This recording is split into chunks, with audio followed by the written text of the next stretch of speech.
Hello everyone, my name is Laura. I am from Venezuela and I just finished the 200-hour multi-style yoga teacher training course.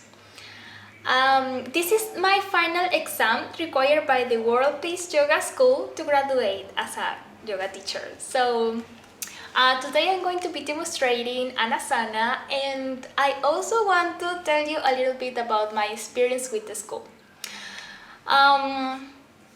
I've been practicing yoga for some years now, but I always saw it as physical exercise. I love the way that it's so much easier to stretch the body when you coordinate it with the breath. But I've been very curious to know what is the spiritual side of yoga, so that's the reason why. That's the main reason why I joined this course online. And it was great. It was a great experience. I got so much knowledge now. It's like there were so many pieces of the puzzle, and now everything is coming together, and I understand what's the path I need to follow in order to gain all the benefits that yoga has to offer to us. It's like a great legacy that's been going for generations, and we are very lucky to have access to all that knowledge today. And so I really recommend the course. The teachers are amazing. I had an amazing time with the live classes, especially with Ashu. He's amazing. I enjoy getting up so early in the morning because of the time zone difference. It was hard for me, but I enjoyed it a lot because his classes were completely great. And all of the other teachers are great. They are very prepared. Thank you all for doing that. So, yoga. Yoga means union. It's like about the union with our supreme consciousness, it's like the union with our consciousness, with the supreme consciousness of the universe. So it's like a long path you have to follow. You have to be put your effort. It's not just doing physical asanas. It's so much more than that. It's a lifestyle, and I think it's amazing. I feel like I am getting myself on the correct path now. Yoga helps to develop awareness on our body, in our emotions, in our mental, in our thoughts, and everything. So it helps to balance all of them: the body, the mental, and the emotions. And it's great. Everybody should know yoga. So today I will be doing a balancing asana. So balancing asanas are great for developing the cerebellum, which is the central part of the brain. This is the part of the brain that coordinates the body motion. So there are many people that are uncoordinated in their movements, and to compensate for that, they have to make extra movements. This type of asanas would help them to develop more muscle coordination, to improve their posture, to balance their physical and nervous system, and also it is stillness, the unconscious movement in the body. So it all translates into more energy, into develop grace and fluidity of the body. It also helps to develop concentration, and it balances the body, the mental, and the emotional parts of ourselves.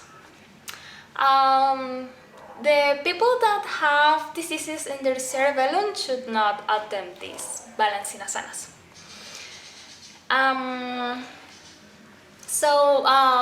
This type of asanas also help to reduce stress. So in order to gain this benefit, the asanas should be held for as long as they are comfortable, so we don't generate any more stress. And a great tip to maintain is to focus on one point on our front, so we kind of have more equilibrium in the body. Well, with that said, let's get started.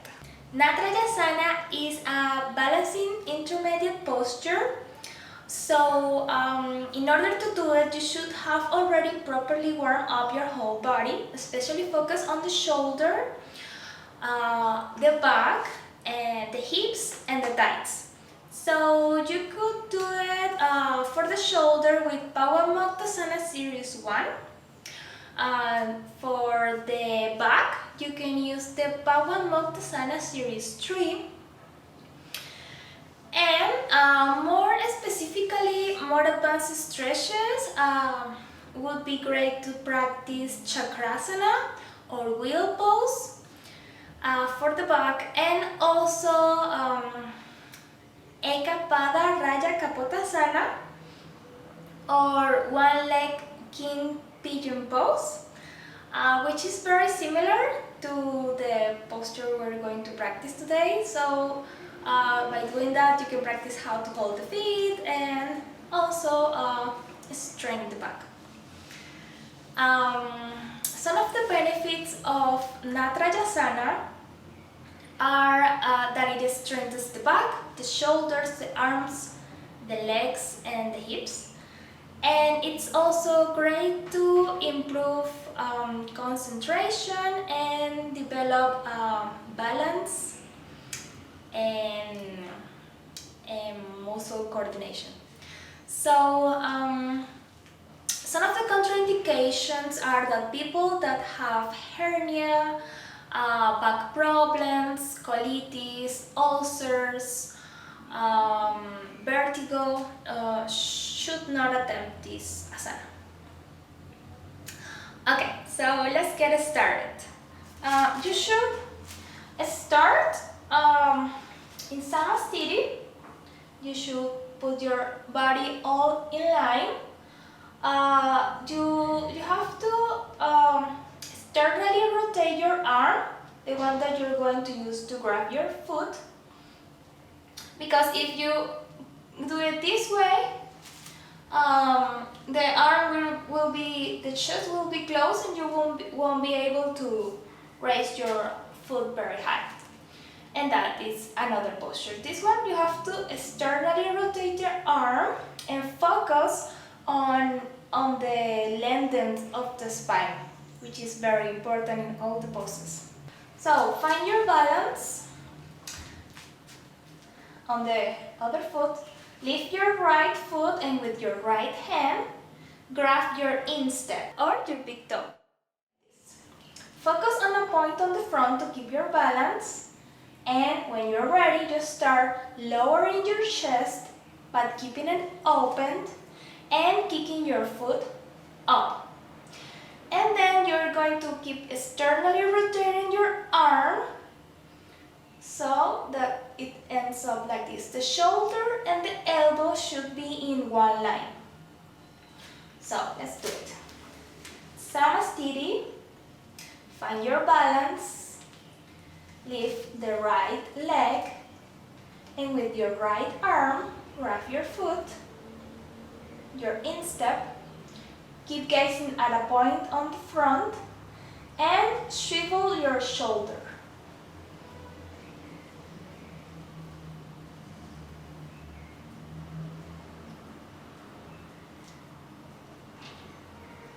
Keep the sternum facing up the wall, chest open, and breathe. You can do the Jan Mudra with your other hand. Hold for as long as it's comfortable, and then slowly return to the first position. To do it on the other side, same procedure, samastiti. Find your balance with the right leg. With the left leg, start lifting it up. With your left arm, grab your instep and start lifting your foot, open your chest, your sternum faces the wall, gaze at a point on the front, swivel the shoulder. The hips have to be square, facing the wall. When you're ready, you can do the mudra, Yan mudra with your other hand.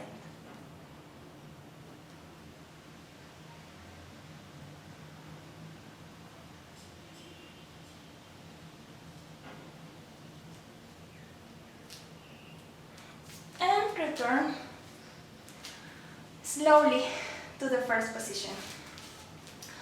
For the people that don't have much flexibility on the back, you can use a belt or a strap.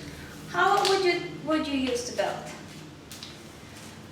Just put it around your foot, like this. And you're going to grab, depending on the flexibility you have on your back. If you're very flexible, you have to grab it, you can grab it like near your foot. But if you're not, then you can give more space. So, start samastiti. Lift your right leg and with your right arm,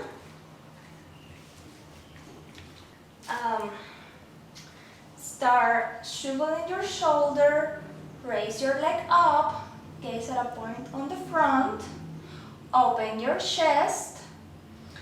The back bend is mostly on the upper thoracic part. Always lengthen the spine, swivel the shoulder, and do the Nana mudra.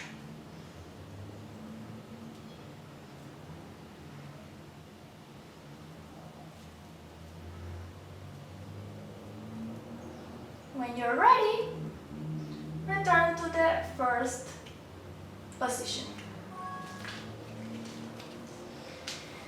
And then repeat on the other side. So again, pull the strap around your left foot, I'm sorry. You can grab it, give a little space there. Find your balance with your right feet, or right leg, and open your chest, kick your left leg up, swivel the shoulder, don't let the hip go to the side, keep it close, facing the wall.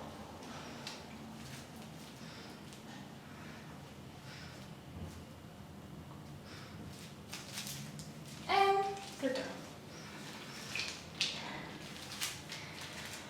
A variation for the one that don't find their balance easily, they can try with the wall. So it's better to do it this way, but for you to see me, I'm going to be doing it on the side. So you can do the same procedure, gaze to the front, grab your instep, open your chest, kick your leg up, lower your chest down but keeping it open and lengthening the spine. The thoracic part keeps facing the wall. And with your other hand, find your balance with the wall. For the people that are more flexible, you can also try with both hands.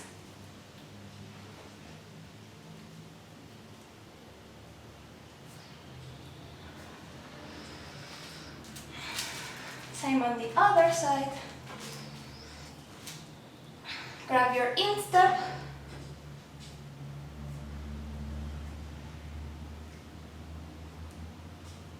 And if you're feeling flexible and balance,